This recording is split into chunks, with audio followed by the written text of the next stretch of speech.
body attack, it is looking back to the body itself as the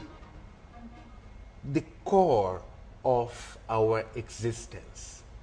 And when you say body attack, you cannot avoid to speak about the global body of today, the global village we are living on.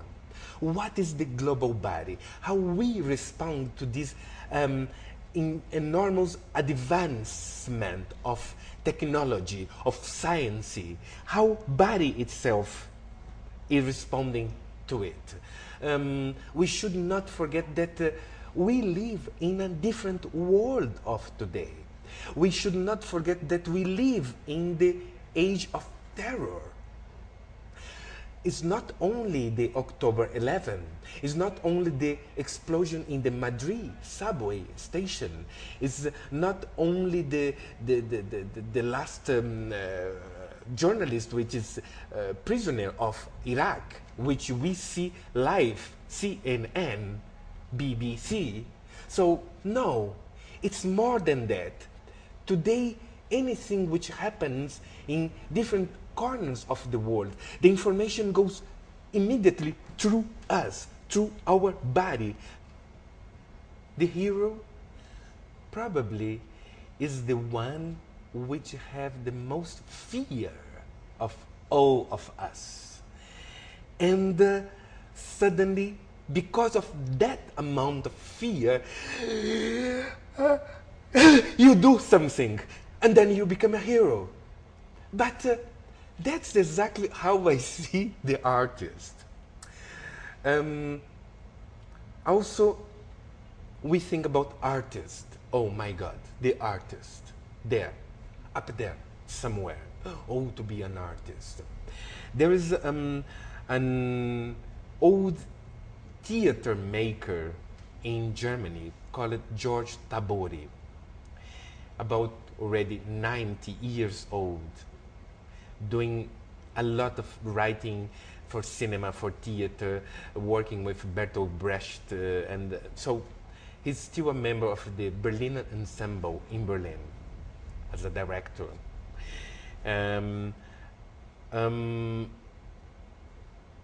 Once Tabori I was working with him to do an opera called Moses and Aaron. And the chorus had some problem because George Tabori was asking me to improvise the whole time, and they were not used to this form of work. They want just to have clear what is there, and then they sing as a chorus, and then they go for a cigarette. And Tabori was somehow pushing them into another form of work. And one time they stopped. They said, we don't go on. We need now the concept. And in Moses and Aaron, from Schoenberg, it's only Moses, Aaron, and the big chorus. So without them, we could not go on. So Tabori said, okay, you want to know the concept. The concept is to fail again, to fail better. Without failure, there's no art. And there we are, the artists. There we are, the dancers. I even would say we are probably the most vulnerable beings in the society, because we try to absorb the time, or we try to have an intuition of ideas in order to express them out, to deliver them out. I had been also putting my program in the spectrum of the body as a mirror of the time, or body as a document of our time. In that sense, how the artista functions, how this vulnerability, being vulnerable, be fragile, how all this fear or fearless because of the fear. So how we try then to absorb these informations and deliver in artistic production. We I even used to say, sometimes I feel, especially in the position as a director, the artists as a shamans of the new era, which try. So what is the collective unconsciousness which we talk about? So what is something which somebody here in Venice thought first, and somebody in New York or somebody in São Paulo had at the same time the same idea or the same intuition? How this energy circulates, how it works, these antennas of the artists, how where this electricity comes from. It's very curious. I'm very curious about that. So that's how then I started to look for different artists which somehow are very honestly vulnerable, very honestly surging or using, like Forsyth, Louise, and others, their own existence as material to their artistic expression, to to deliver their feelings, emotions through dance and movement. It's a surging. It's a surging in which you have then to be open and connected with other forms of thinking. To have Forsyth so attentive to not only to the Laban theories, Rudolf Laban, Laban notation, but also to architecture and this constructivism as a material in order to bring to the body and questioning the body, to decompose the body, reassemble the body. So that's what Body Attack for me address as a festival motto, festival tema, questioning again the basis of our existence, the body devising new perspectives, new emotions, new vocabularies, new ideas, new intuitions of how to express the time we are living today. We are living in a very fast world today. Realities, as said one of my beloved, admired writers, Jorge Luis Borges, reality depends from which angle you are looking to it. And even today, what Borges said many years ago, it's more and more true. Because the realities of this global world change in a fast pace. What is reality here? It duplicates this information and affects and change the body, the being. Today, one information which somebody pierce the chin, it goes through millions of young persons at once. So the information, the body information, the behaviors, how the code between person to person, it is going very, very fast in our days. The time in which we are living, the economical, social, political environment. When I go today traveling a lot, entering to an airport room, people are not anymore behaving as few years before. They were relaxing, spending time, waiting for the next plane. No. Today there is a certain body awareness in the society, in the man.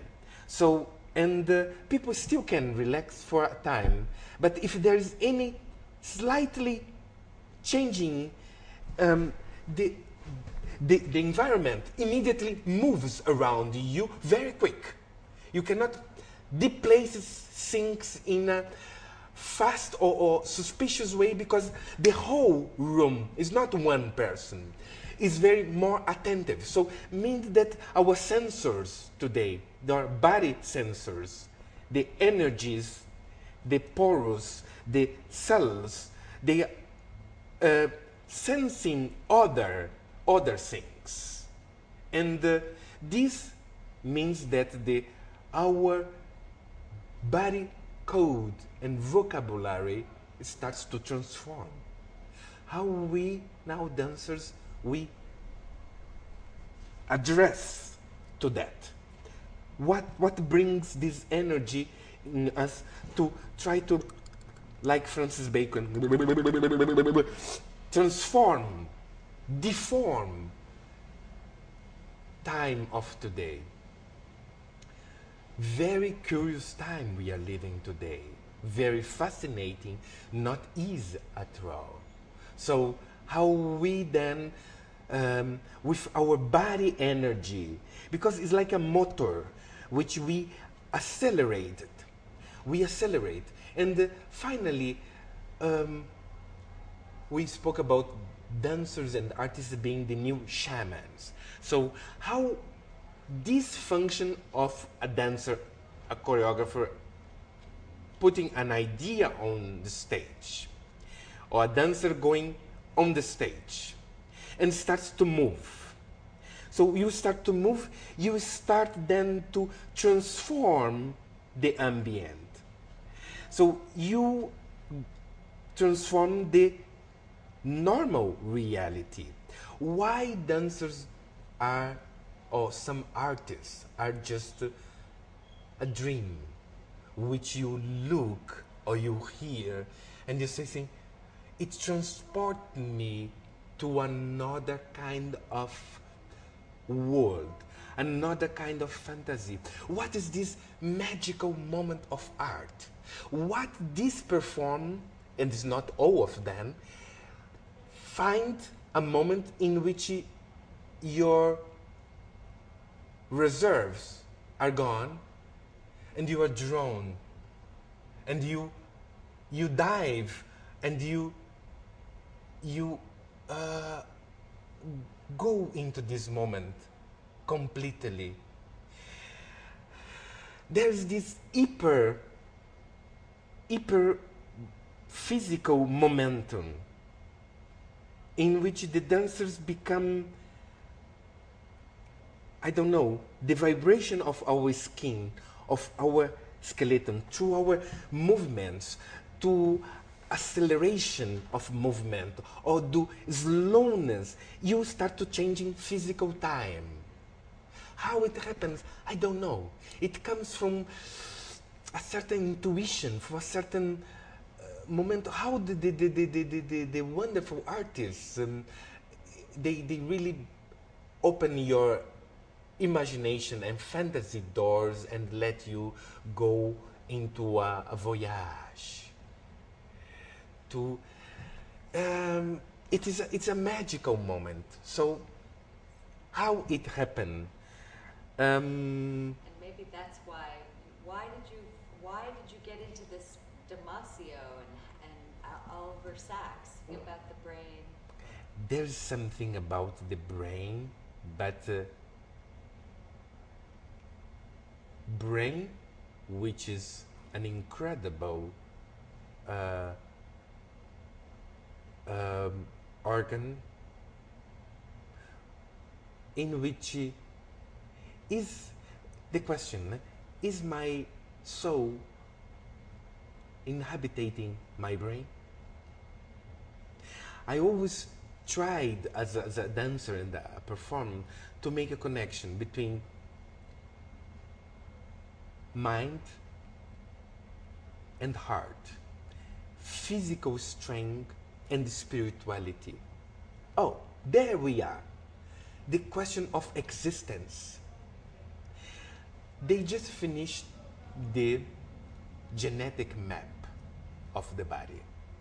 Wonderful. The scientists got there.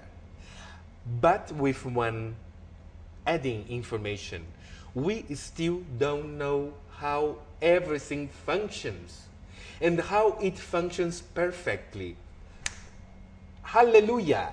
For us who work, it's still a mystery. It's still so much to discover. My God, if they, the scientists, still don't know how these, probably the most extraordinary natural computer works, the body. So we as an artist who works with movement, still so much to discover. So maybe my mind connect with this little top tip of my finger, how this coordinates or this coordinates, how connects or this connects, and what kind I can reinvent through that. My God, it's still a mystery. The body is a mystery. So to address in the beginning of this century, where we crossed over from classical, modern, postmodern, postmodern, minimalism, conceptualism, and post. Where to go? I don't know. I envy the beginning of last century, because in 920, so many ideas were exploding, different artistic movements were coming, surrealism, Dadaism, Cubism, Expressionism, and suddenly in the 20s was a discharge of cells, of groups and ideas. Now, I asked myself, probably was in the earlier, the beginning of this last century, where people start to dialogue and start to infect each other. Nobody knows where it could go, but people started to infect each other with ideas, and then it devised things which then on the 20s, boom, it starts to get solid and formed, and okay, in the 60s, the revolution. But it came down, so now I think myself, beginning of this century, year 2005, we don't know anymore where to go. So let's at least hear other people from different points of view, contaminate ourselves with other possibilities of inspirations, of devising new ideas, new perspectives. Somebody like Oliver Sacks, I much admire from his books, from reading lots of his books, and cases of how he portrays, like the colorblind painter, one of his patients, which finally was a painter using colors, starts to lose the capacity of seeing colors, and then having to transfer his life from the day to the night because the light were affecting, but still painting. And then still like the body recompensate a certain defect. And he finally discovered a tone between black and gray in between, which probably with the normal sight, the normal eyes functioning, he would not be able to. So that's the discussion of Oliver Sacks, that the body, it is an extra intelligent being which somehow compensate itself upon a certain challenge, a certain difficulty. And there we are, dancers and choreographers, risk a new idea and try to find, redefine your own selves and recreating a new possibility of body and dance expression. Boy, you put so many ideas in such wonderful context. That was fabulous, because that's exactly true. Now what? Now what do we do now? Because especially with cybernetics and The artificial virtual body intelligence and coming the through. virtual body and technology, and a lot of people think that the body was sort of almost getting obsolete because everybody's going into their head with the computers, you know. And I think it's sort of, maybe that's why there's a movement back to the physical body. Like in New York City, you wouldn't believe yoga. Everybody takes yoga. So They why? want that spirituality. They want the Exactly, connection. because then the body is started to ask itself for a certain compensation. Because we are thrown into a new time, a new schedule of habits. So how body then answer itself? There's one thing very curious. I include in my program group of Red Indians from Amazonas, Chavantes. Some people asked me why you are putting these Red Indians inside of your program. I said, because for me it is a community which is living today very close to their body culture. I wanted one example of that.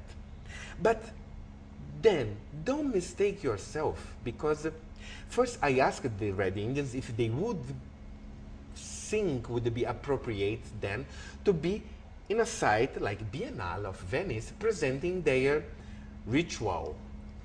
They said yes. Why? Because today we also use the internet, not all of them, to protect ourselves and our environment. And we don't want to be regarded just a bush people hiding there. No, we still living with our culture. We have a program against drugs, alcohol, and protection of our future children generation, but we don't want to be hiding in the corner. So we are living in the world of today here. We are symbol of mankind of today, one of the faces of mankind of today. And only when people can appreciate how we are, they start develop respect. And so we can live in the way which we want to live. So, and another observation from somebody else. So we look at the Red Indians, they were doing the paintings and they had some pieces of wood in their ears. Look today, the young people, how much piercing they are having, how many tattoos, but a lot. In the world today, the young generation, a lot of the big part of the young generation is full of piercing all over. It's not somebody with teaching them, do it. You must do what we are saying. No. It comes like a human compensation of something's missing, and it's the humanity goes in cycle. And then say, So then the young generation adopts something which is as primitive as history, of piercing, of putting woods, of putting metallic signal, like wake up my body. I want to be part of something which is not only too fast, too technological. I want to feel again my skin. What do I have under skin? How my nervous system, through my piercing, to this contact with this metallic, reminds me I am alive. Body screams help.